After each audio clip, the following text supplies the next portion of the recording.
Panevėžys is a little special city in Lithuania because we call city of theaters.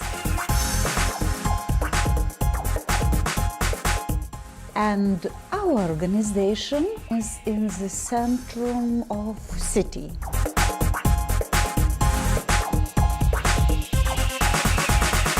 And we do activities to be involved in theater, in art.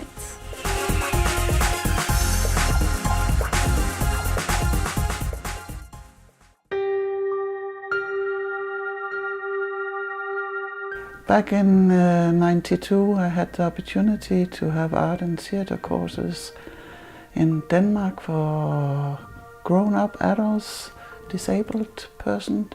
It was an experiment, so they could discover new horizons instead of being in protected workshops. There was an invitation to come to Lithuania, and we said, yes, please, could be exciting. What's important is, whoever you are, whatever you are, the stage is yours. But still it demands some kind of professionalism, because there is a certain balance in between what I call exhibition and real performing.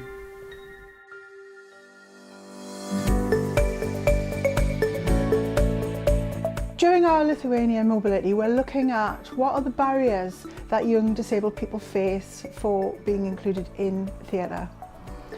We are looking at various reflective processes and how we evaluate our work and how we make sure that our work is addressing the issues around the barriers that young people face. We are also looking at how we can use different tools and accessible tools so we get a 360-degree evaluative picture of the work that we're doing. So we're checking all of the time. I think that this week is very important for us, and I hope that this week is very important for our partners from UK, Portugal, Greece and Poland, because we are all together learning from each other and learning in non-formal way by talking about the life, by talking about the art, by talking about the people around us.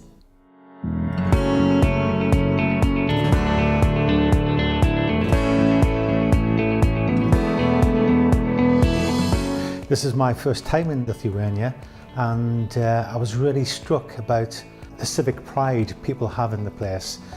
The arts seem to be very important to people in this country. I mean, this country essentially is only 30 years old. That was the end of communism in a very stark and austere time.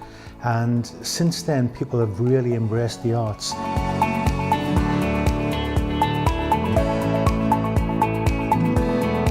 Vilnius was great. It was a really nice city, very compact, and it's even got its own kind of republic that's within Vilnius itself, established by artists, and it even had its own constitution.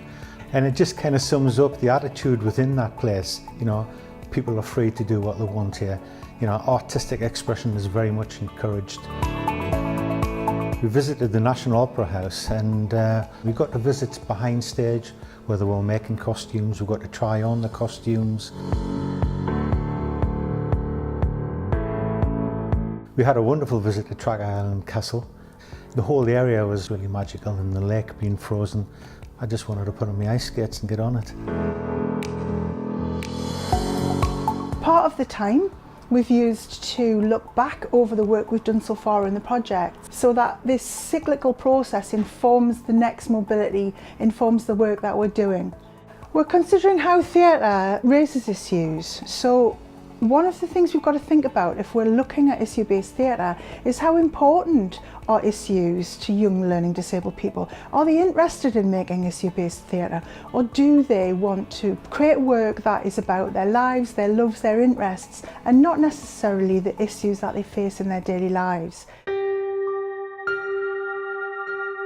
The target of this project is to present a performance based on inclusive exercise and inclusive practices, to share our cultural ideas through cultural dialogue.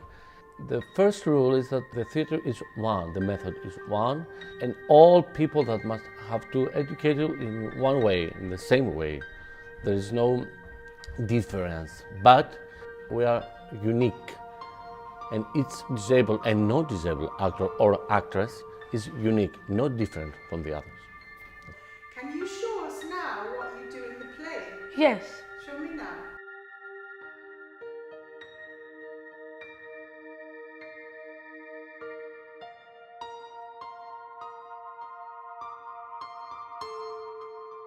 You remembered very well. Yes. I was so happy. Here. I enjoyed the fact that when the workshop with the students started, we were the audience. We could then, after watching the performance, we could go in and acting their roles. So it was really, really cool for us to see them performing before. We can have a frame where people have a specific role, but still they have the possibility to improvise and to react in the moment when other people are also there. We can have our role, but still we are able to see the space and we are able to see each other and improvise with that.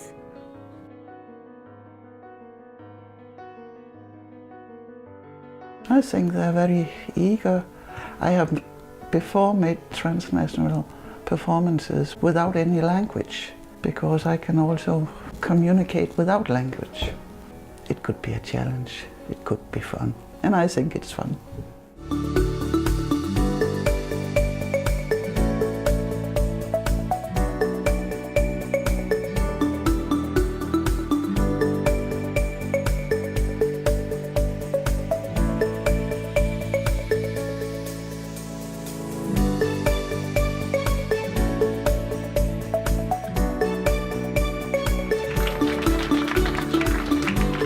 When I am thinking what I am learning, that I can share with my students and the staff. So the most important that after this week, we will be different. We will improve ourselves. We will get inspired.